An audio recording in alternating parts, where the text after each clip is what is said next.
Hey there, welcome back to Brownble. I'm happy to be here today and tell you that today I am celebrating yet another year of being vegan, and I didn't even plan on making this video. Coincidentally, we were filming today some delicious new recipes that will be coming your way soon, and I realized that today, many moons ago, I went vegan. I decided to finally take the plunge. So I thought, what a better way to celebrate it than with you today, right?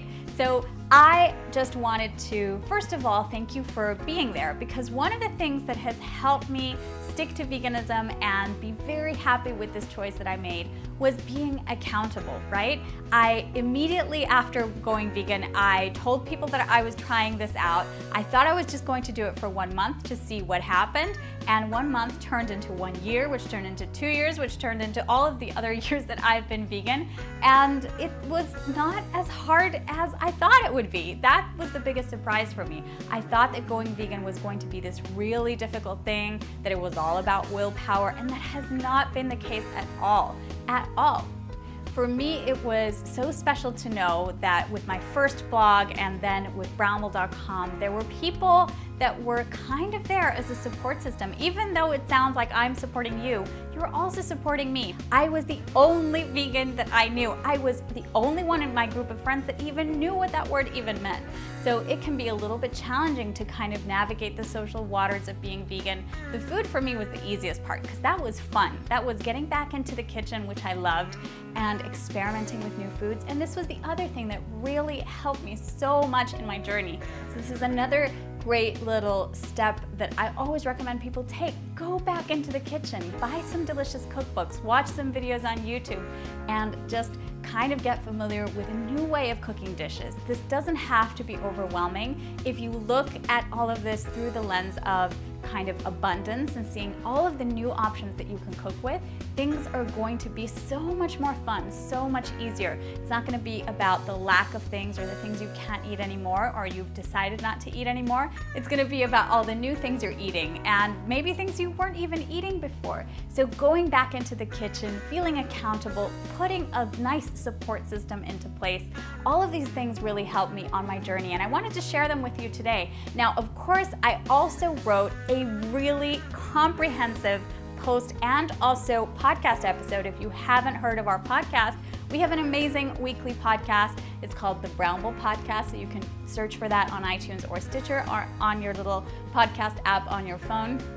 And I give you tons of support there when you're not looking at me or watching me here on YouTube. So this is a really special post that I did and an episode that I did, giving you my favorite tips for people that are going into veganism, going on this transition and trying out veganism maybe for the first time, or maybe trying to get back into it after kind of falling off the wagon a little bit. So wherever it is you are in your journey, these were tips that really helped me.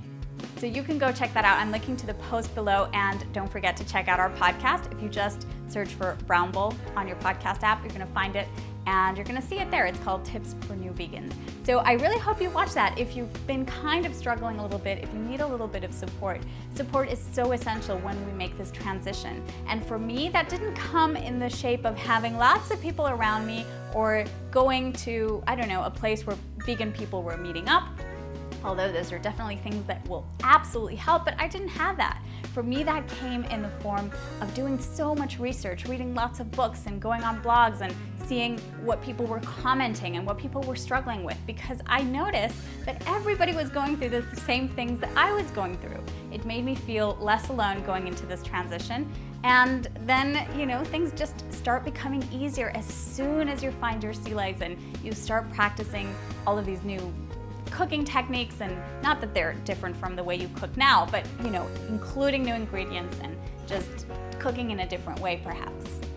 I remember those first days and I was so filled with excitement, right? It wasn't nerve-wracking at all. It was just about this kind of euphoria because I had discovered this new way of eating and I was feeling so much better because of the choices that I was making.